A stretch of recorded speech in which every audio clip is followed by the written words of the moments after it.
ओम। सजात्म स्वरूप परम गुरु शुद्ध चैतन्य स्वामी भगवान आत्मा ओम नमः। जे स्वरूप समझा विना पाम्यो दुख अनंत, समझाव्यू ते पद नमो श्री सदगुरु भगवन।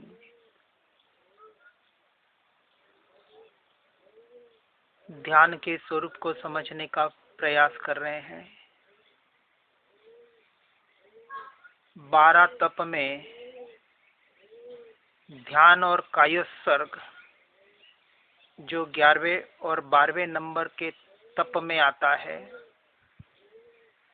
और जिसके आधार पर अनंत गुणा निर्जरा बताई गई है, परंतु उस तप तक पहुंचने के लिए, उस ध्यान की अवस्था तक पहुंचने के लिए उसके पहले के जो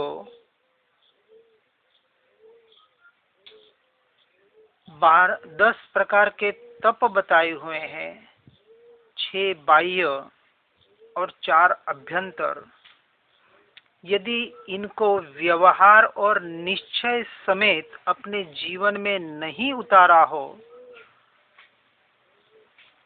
तो इस ध्यान और कायस्वर रूपी अवस्था तक पहुंचना मुश्किल ही नहीं, नामुमकिन जैसे ही है। एक दिवा स्वप्न मात्र है। ये बाहर का ध्यान कुछ देर अवस्था के लिए हमें स्थिर करा सकता है, कुछ देर के लिए शांति प्रदान करा सकता है, परंतु अपने स्वरूप में स्थिर नहीं करा सकता जब तक स्वयं के स्वभाव की अनुभूति न हो। इसलिए वास्तविक सच्चा ध्यान तो 5वें और 6ठे गुणस्थानवर्ती श्रावक और साधुओं को ही, भावलिंगी मुनियों को ही होता है, क्योंकि जब तक बाहर से छूटा नहीं जाएगा तब तक उन विकल्पों से कैसे छूट पाएंगे। इसलिए कल हमने देखा था कि वास्तविक कर्तव्य किसको कहा। जब तक इस एक ही कर्तव्य तक अपनी मान्यता से, अपने विचार से उसका निर्णय नहीं किया जाएगा कि मुझे अपने स्वयं को समझकर उसी में लीन होना है, यह एकमात्र सच्चा कर्तव्य है, इसके अलावा जो भी कर्तव्य है वो मेरा स्वरूप नहीं है, मेरा स्वभाव नहीं है। यहाँ कहते हैं कि सुन भाई, कि हमारा कर्तव्य क्या है। हमारा अधिकार भी हमारे में ही है और हमारा कर्तव्य भी हमारे में ही है, परंतु आज हमने अपने कर्तव्य को देश में, समाज में या परिवारों के नाम पर इतना बिखेर दिया है, इतना खंडित कर दिया है कि वास्तविक एक कर्तव्य को भी हम सही तरीके से निभा नहीं पाते और निभा भी नहीं सकते। इतने कर्तव्य हमने खड़े कर दिए हैं। विचार करें, सूर्य की अनंत किरणें फैली हुई है और ऐसे किरणों को, कुछ किरणों को हम लेंस के द्वारा एकत्रित करके कागज पर या किसी चमड़ी पर भी यदि एकत्रित कर दें तो कागज या चमड़ी जलने लग जाती है। इसी तरह ये हमारे कर्तव्य को, जिस उपयोग के हमने कर्तव्य के नाम पर बाहर खंडित कर रखा है, इस बाहर जाते हुए उपयोगों को यदि एक जगह एक ही वस्तु पर, एक ही द्रव्य पर यानी अपने स्वरूप और स्वभाव पर केंद्रित कर दिया जाए, जिसे हम यथार्थ ध्यान कहते हैं, ये ध्यान की अवस्था जब तक नहीं आए तब तक ये कर्म कैसे जल जाएंगे, कैसे क्षय होंगे, बहुत ही मुश्किल बात है। इसलिए जब तक बाहर के कर्तव्यों से छूटा नहीं जाएगा तब तक ध्यान तरंग रूप मात्र रह जाएगी, ऐसे श्रीमद् राजचंद्र जी ने अपने वचनों में कहा है। हम कर्तव्य के नाम पर भी अपने कर्तृत्व का ही पोषण कर रहे हैं। इसलिए वास्तविक सच्चे व्यवहार मार्ग की भी प्राप्ति हमें नहीं हो पाती है। सुनो, कहते हैं व्यवहार की प्राप्ति भी ध्यान में होती है। ये भी साथ में लिखा है कि ना कर्तव्य के नाम पर उसे व्यवहार का कर्तव्य भी सूझता नहीं। सुन, अगर तू पिता है और ये तेरे पुत्र है तो तेरा कर्तव्य है कि तू इनमें ये संस्कार डाल। कौन से संस्कार? के सच्चे धर्म के संस्कार। यदि व्यवहार से भी तू अपने आप को किसी का पिता या किसी का पुत्र मान रहा है तो तेरा व्यवहार कर्तव्य ये बनता है कि तूने जो समझा है, जाना है, वही उनको आगे परोसने का प्रयास कर, वो भी बलजबरी से नहीं, समझा बुझाकर। माने तो ठीक, नहीं माने तो ठीक। अपने उपयोग को वहां भटकाने का प्रयास नहीं करना है। और उनमें ऐसे संस्कार डालते वक्त यह जागृति रहे कि उन्हें भी देह से भिन्न आत्मा ही मानना है और वही उन्हें सिखाना है। यदि देह से भिन्न आत्मा भी नहीं मानेगा तो अपनी बात माने तो राग हो जाएगा और नहीं माने तो द्वेष हो जाएगा। यदि उनके कर्म के प्रारब्ध के उदय में होगा तो मान लेंगे और पुण्य के उदय में नहीं होगा, पाप का उदय होगा तो नहीं मानेंगे। उसमें भी हमें न राग करना है न द्वेष करना है।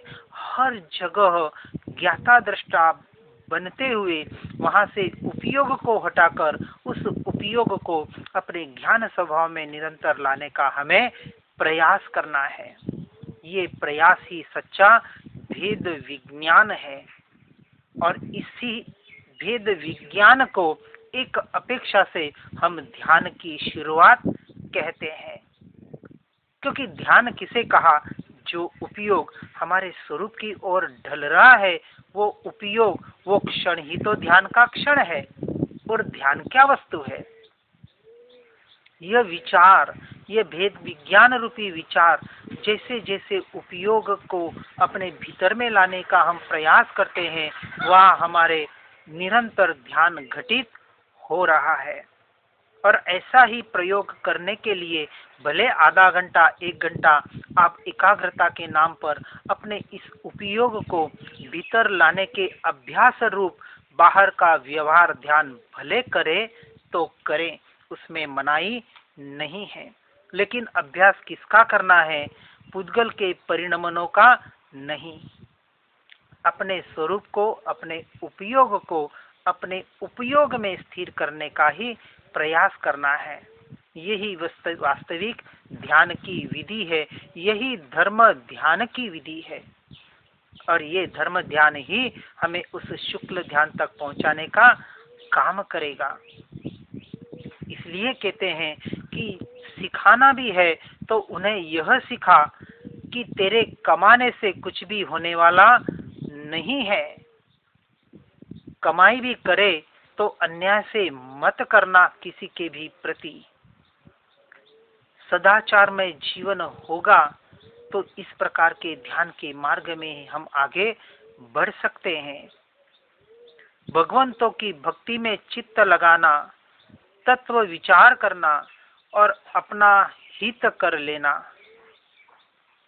समझाना भी है तो इस प्रकार से समझाने का प्रयास करना है और हमें भी यही निरंतर करने का प्रयास करना है। हम कुछ करेंगे नहीं और कुछ बताने का प्रयास करेंगे तो ये भी कहीं न कहीं विरोधाभास खड़ा करेगा। इसलिए सबसे पहले अपने जीवन को, अपने इन आचरणों को सुधारना बहुत जरूरी है, तब ही आप किसी को उपदेश देने के अधिकारी बनते हैं, चाहे वो आपके परिवार वाले भी क्यों न हो। आपका आचरण विपरीत है और आप बच्चों को कह रहे कि ऐसा करना चाहिए और ऐसा नहीं करना चाहिए, तो आपके डर से भले एक बार बच्चे मान भी ले, लेकिन भीतर मान्यता में तो आपके खिलाफ विद्रोही ही खड़ा होगा कि कैसा ये पिता है, कहता कुछ और है और करता कुछ और है।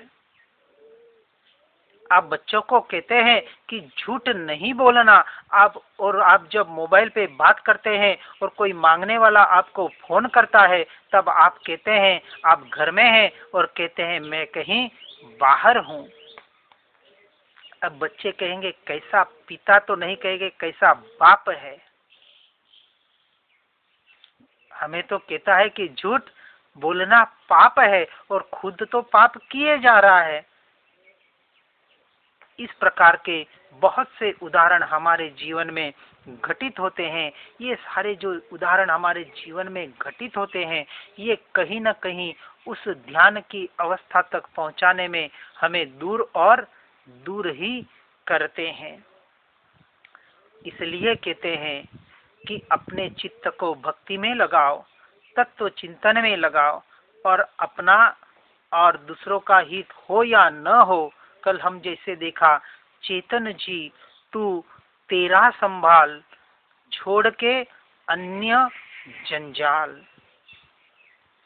ये जो हमने जाल बाहर में मोह माया का जाल जो हमने खड़ा कर रखा है, हमारा स्वयं का बुना हुआ जाल है और हम स्वयं ही इसमें फंसे जा रहे हैं और ध्यान की बड़ी बड़ी बातें कर रहे हैं। पहले इन मोह माया की जाल से छूटो तो सही। इसलिए ध्यान की बातें भले करें, पढ़ना है, सुनना है, समझना है, लेकिन बाहर से भी छूटने का उतना ही प्रयास हमें करना पड़ेगा। इसलिए कहा कि ये मनुष्य जन्म मिला है, ऐसा अवसर तुझे मिला है, ऐसे स्वयं के कर्तव्य को प्राप्त करने का सुनहरा अवसर मिला है। यदि ये मनुष्य जन्म भी खो जाएगा तो ये अवसर भी तेरा चला जाएगा। इसलिए तेरा जो मूल कर्तव्य है, ये कर्तव्य तुझे समझ में आया तो अब यहाँ से तेरा व्यवहार शुरू होता है। यहाँ से तो अब व्यवहार शुरू है, अभी निश्चय तो बहुत दूर है। निश्चय की बातें सुनकर, समझकर सच्चे व्यवहार को, यानी बाहर से छूटने रूपी व्यवहार को अपने जीवन में लाने का जो जीव प्रयास करता है, वही वास्तविक मोक्ष मार्ग की ओर बढ़ने का अधिकारी है। इसलिए भेद विज्ञान के बिना कषायों का मंद हो तो कर्तव्य होता है, वरना कर्तृत्व का अहंकार ही मात्र रह जाता है। जिस अहंकार से हमें छूटना है, जिस मैं और मेरेपने से छूटना है, वहां से छूटने के लिए वही मैं और मेरापना अपने स्वयं में करने का हमें निरंतर प्रयास और पुरुषार्थ करना पड़ेगा। और कर्तृत्व के अहंकार सहित यदि हम संस्कार भी डालते जाएंगे तो सच्चे संस्कार नहीं डाल पाएंगे और क्रोध के संस्कार आएंगे और पड़ जाएंगे तो ज्ञान के संस्कार हम नहीं डाल पाएंगे। अब विचार करना है कि हमें कौन से संस्कार डालने हैं, क्योंकि जो संस्कार अभी डालेंगे वही संस्कार आपके अगले भाव में कैरी फॉरवर्ड होने वाले हैं, जाने वाले हैं। इसलिए कौन से संस्कार डालने हैं और कौन से संस्कार नहीं डालने हैं, इनका विशेष रूप से विचार करके जो संस्कार नहीं डालने हैं उन संस्कारों से छूटने का विशेष प्रयोजन भी साथ में करना ही पड़ेगा, नहीं तो सारा काम उल्टा हो जाएगा। इसलिए कहते हैं कि अब वही संस्कार डालने का प्रयास करो जो निरंतर हमें आगे ले जाना है, और ऐसे विपरीत संस्कारों से निरंतर छूटने का पहले प्रयास करो। इसके बाद ही आप उस ध्यान की दशा तक पहुंचने का प्रयास कर पाएंगे। ये कहते हैं कि हम मंदिर में जाते हैं और परमात्मा के दर्शन करते हैं, तो देखें यही तो ध्यान की मुद्रा है। उस ध्यान की मुद्रा को बारंबार निहारो, उस पे चिंतन करो और फिर उसकी नकल करो। नकल करो का मतलब उस वहां जो उपदेश देने का वो मूर्ति प्रयास कर रही है, ये जो दशा, ये जो प्रतिमा की मुद्रा हमें बता रही है, उसका बारंबार चिंतन अपने स्वयं से स्वयं में करो। भगवान को न तो आपके दर्शन की आवश्यकता है, न आपके स्तुति की आवश्यकता है, क्योंकि वो उन्होंने तो उस परिपूर्ण तत्व को प्राप्त कर लिया है। हम जो भी दर्शन करते हैं, जो भी स्तुति करते हैं, वास्तविक वो हमें स्वयं से स्वयं को ही उपदेश होता है, स्वयं से स्वयं को ग्रहण करने के लिए होता है। यदि परमात्मा के दर्शन से स्वयं के आत्मा के दर्शन नहीं हो रहे हैं, तो अभी तक आपने उस मुद्रा को ही नहीं समझा। लोग कहते हैं कि नकल करना बहुत अपराध है, लेकिन हम कहते हैं कि नकल से ही तो पढ़ाई शुरू होती है। इसलिए कहते हैं कि ऐसे तुम बनाओ, ये पेज नकल करके लाओ। परीक्षा में नकल की जरूरत नहीं है, लेकिन पढ़ाई में तो नकल करनी पड़ेगी या करनी चाहिए। परीक्षा का जब समय आता है उसमें नकल नहीं करनी है, लेकिन जब हम पढ़ाई करते हैं, पढ़ रहे होते हैं, तब उस वक्त अपनी दशा के अनुसार उस नकल को अपने जीवन में उतारना चाहिए। क्योंकि जब आप एक प्रश्न का उत्तर लिखते हो पढ़ाई करते वक्त, तो उस उत्तर को पहले आप किताब से ढूंढते हो और उसकी नकल करते हो और फिर उसको याद करके अपनी स्मृति में रखते हो। इसलिए आपके जो भीतर के प्रश्न हैं और उसके जहां जहां आपको उत्तर, चाहे शास्त्र के आधार पर हो, चाहे मुद्रा के आधार पर हो, किसी भी आधार पर मिल जाए, तो प्रारंभिक अवस्था में उसकी नकल करने का अपने लेवल से प्रयास जरूर करना चाहिए। इसलिए कहते हैं भाई, जिन मुद्रा को बारंबार निहारो और फिर किस परिणाम से मुद्रा होती है उसका विचार करो कि ये परिणाम, ये मुद्रा किस तरह इस दशा तक हम पहुंच सकते हैं, और फिर वहां पहुंचने का प्रयास करो। जैसे हम कहते हैं कि मुद्रा ये 3 आपको प्रकार बता रही है, ये भी ध्यान की मुद्रा। तो ध्यान में जाने के लिए ये मुद्रा बताती है कि बाहर बहुत भटका, अब एक जगह हमें स्थिर होना है। अब बाहर मैं और मेरे पने का कर्तृत्व भोक्तृत्व का भाव बहुत कर लिया, अब हाथ पे हाथ धर के बैठे जाना है। ये कार्य तो करो। जब तक एक जगह स्थिर नहीं होगे, कर्तृत्व बुद्धि को नहीं छोड़ोगे, और फिर जो मुद्रा बताई कि बाहर जो दृष्टि भटक रही है उस दृष्टि को अपने भीतर में स्थिर करो। ये सिर्फ आधे और 1 घंटे की क्रिया नहीं बताई जा रही है। आधा घंटा बैठ जाओ और दृष्टि को स्थिर कर लो और अपने ध्यान को लगा लो। ऐसा ध्यान कभी भी आपको उस लक्ष्य तक, उस ध्येय तक नहीं पहुंचा पाएगा। बाहर दौड़ से हटने का मतलब बाहर संसार से अब हट जाओ और किसी एक आश्रम में, किसी एक अच्छी जगह पर जहां आपको उचित लगे वहां जाके अपना स्वाध्याय और सत्संग निरंतर करने का यहाँ पुरुषार्थ करने की बात बताई जाती है। संसार में रह के ये कार्य नहीं हो सकता, क्योंकि दूसरी बात बताई, अब कर्तृत्व बुद्धि को छोड़ो। जब धर्म के नाम पर, यानी हम जो कहते हैं कि ये भेद विज्ञान भी एक कर्तृत्व बुद्धि है, इसको भी छोड़ना है, तो बाहर संसार के कार्य तो सबसे पहले छोड़ने की जरूरत है। इसलिए पहले शुभ और शुद्ध भावों को नहीं छोड़ना है, पहले अशुभ और अशुद्ध भावों को, उन अशुभ क्रियाओं को छोड़ने की बहुत जरूरत है, नितांत आवश्यकता है। यही हमारा वास्तविक सच्चा कर्तव्य है। इसलिए ये जो लोभ और मायाचारी के समय की हमारी जो मुद्रा है ना, उसे कभी कभी अपने आईने में निहार लेना कि जब मुझे गुस्सा आता है, जब गुस्सा आता है ना, उसी क्षण कभी आईने के सामने जाके खड़े हो जाना, अपने स्वयं के दर्शन आईने में कर लेना, इस मुर्दे के दर्शन कि ये गुस्से के वक्त इसकी मुद्रा कैसी होती है। इसलिए एक क्रोध की मुद्रा भी बताई जाती है।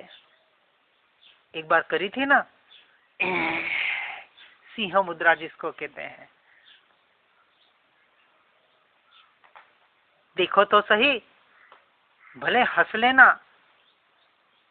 और जैसे गुस्सा आते ही आप आईने के सामने जाओगे, आपका गुस्सा रह ही नहीं पाएगा। कहेंगे ऐसे गुस्से में मैं ऐसे दिखता हूं, मैं यानी शरीर। शायद आपके गुस्से की मुद्रा को देखकर दूसरों को भी अंदर भीतर और भीतर हंसी आती ही होगी। और वास्तविक क्रोध करके और दूसरे का नहीं, हम स्वयं का ही बहुत बड़ा अहित कर लेते हैं। ये बात बहुत गहराई से समझनी पड़ेगी। सारे मुद्राओं का जो वर्णन भी कभी कभी बताया जाता है, उनको भी सही तरीके से यदि समझ लिया जाए तो बाहर से हटकर जीव भीतर की तरफ आ सकता है। इसलिए कहते हैं कि किस परिणाम के होने पर ये मुद्रा होती है, यानी कि मुद्रा भी किस परिणाम को बता रही है, उस मुद्रा की नकल नहीं, उस परिणाम की नकल करनी है। मुद्रा की भी करें, लेकिन मात्र मुद्रा की नकल के साथ हमारे परिणाम कैसे बदल रहे हैं, परिणाम कैसे हो रहे हैं, उस परिणाम को भी अच्छी तरह से ज्ञाता दृष्टा भाव से देखना और जानना हमें नितांत आवश्यक है। उसे देखें, जानें, उससे भी चिंतन करें, विचार करें। हम चिंतन और विचार ही नहीं करते हैं, मात्र अंधी दौड़ के आधार पर दौड़े जा रहे हैं, किए जा रहे हैं। उसका परिणाम क्या आ रहा है, उसका परिणमन क्या हो रहा है, उस पे तनिक भी विचार नहीं कर रहे हैं। यदि आप ध्यान भी कर रहे हैं और ध्यान आपका अच्छा लग रहा है, तो इस बात पर कभी विचार किया कि ध्यान का मतलब होता है अपने आप में आ जाना और पर से हट जाना। और जब आप संसार में जाते हैं तब वहां देखा कि मैं पर से कितना हटा, उसका कभी चिंतन विचार किया नहीं किया, बस ध्यान अच्छा लग गया, 1 घंटे 2 घंटे लग गया तो अपने आप को बहुत बड़ा धर्मी और ध्यानी मान लिया। बहुत भटकना हो रहा है। अरे आप जब ध्यान में अच्छा लगा तो अच्छा क्यों लगा था? क्योंकि 1 घंटा 2 घंटा जब ध्यान लगा था तब हम पर में नहीं थे, तो यदि पर से छूटने से ध्यान अच्छा होता है तो निर्णय क्या होना चाहिए कि पर से तो छूटने जैसा ही है। यदि ध्यान करके ये निर्णय नहीं हो रहा है, पर से उदासीन भाव नहीं आ रहा है, छूटने का भाव नहीं आ रहा है, संसार से निवृत्ति का भाव नहीं आ रहा है, तो आपका ध्यान एक नाटक मात्र है, क्योंकि उस तत्व तक नहीं पहुंचा पा रहा है जहां ध्यान के माध्यम से पहुंचना है। इसलिए मुद्राओं को भी सही तरीके से समझकर उसमें आगे बढ़ने का हमें प्रयास करना चाहिए। इसलिए बार बार उस ध्यान की मुद्रा को निहारो और उस पर चिंतन करो, विचार करो। ये चिंतन और विचार ही वास्तविक ध्यान की प्रारंभिक अवस्था है। एक जगह बैठ जाओ। मंदिर में जाके क्या करते हैं? टाइपराइटर जैसे पूजा कर लेते हैं, या कुछ विधि विधान करने हो जो रोज का एक, जैसे हम कहते हैं कि हमारी जिंदगी ये धर्म के नाम पर भी एक मशीनी जिंदगी बन गई है। जैसे कोई परमात्मा पे हम बड़ा उपकार करने जा रहे हैं, एक रूटीन की लाइफ बन गई है। अरे भावों में अभिवृद्धि कितनी हो रही है, पर द्रव्यों से, पर भावों से छूटना कितना हो रहा है, मंदिर में जाकर भी अपने में रहना कितना हो रहा है, इस पर कितना विचार किया, कितना चिंतन किया। प्रतिमा के सामने जाके बैठ जाए आप, जब कोई भीड़ नहीं हो ऐसे वक्त जाए और उस मुद्रा को निहारे, और मुद्रा को निहारते निहारते उपयोग को अपने उपयोग में लाने का प्रयास करे, अपने स्वरूप में ढालने का प्रयास करे, उनके दर्शन से अपनी आत्मा के दर्शन करने का प्रयास करे। तो मंदिर में जाना, दर्शन करना आपका सार्थक है। इसलिए बार बार विचारो कि किस परिणाम के होने पर ये मुद्रा आती है। उस परिणाम तक पहुंचने का हमें निरंतर प्रयास करना है, तो वास्तविक हम उस ध्यान की अवस्था तक पहुंच पाएंगे। क्योंकि वास्तविक परिणाम का विचार करते करते यदि आप उसमें लीन हो जाएंगे तो ध्यान सहज ही घटित हो जाएगा, ध्यान करना नहीं पड़ेगा। और ऐसा ध्यान घटित हो जाए तो उसमें आप 10 मिनट, 15 मिनट, आधा घंटा जितना भी बैठ सकते हैं आप बैठें, जरूर बैठें, जरूर इसका अभ्यास करें। लेकिन साथ साथ में पर द्रव्यों से, पर भावों से छूटने का भी निरंतर व्यवहार रूप अभ्यास, मात्र अभ्यास नहीं, वहां से छूटने का वास्तविक पुरुषार्थ इसको हम कह सकते हैं कि आत्मा के लक्ष्य से हम कर रहे हैं। इसलिए उसको प्रकृष्ट क्रिया हम एक अपेक्षा से कह सकते हैं कि पर से छूटने की ये जो क्रिया, ये भाव, ये प्रयास जितना घटित होगा जीवन में, आपको मोक्ष मार्ग में पहुंचाने का कार्य के लिए ये बहुत बड़ा एक साधन, सहायकारी बन सकता है। विशेष रूप से विचार करके अपने जीवन में निरंतर उतार कर, निरंतर जल्दी से जल्दी पर से जितना छूटना हो सके उतना जल्द से जल्द छूटकर जहाँ भी एकांत में जाके अपने रहना हो सके अपने में, ऐसे अपने में रहने का निरंतर प्रयास करते हुए हर जीव इस मोक्ष मार्ग पर ही आगे बढ़ता रहे और बढ़ने का निरंतर प्रयास करता रहे। इसी भावना के साथ ओम शांति ही शांति ही शांति ही। ओम नमः।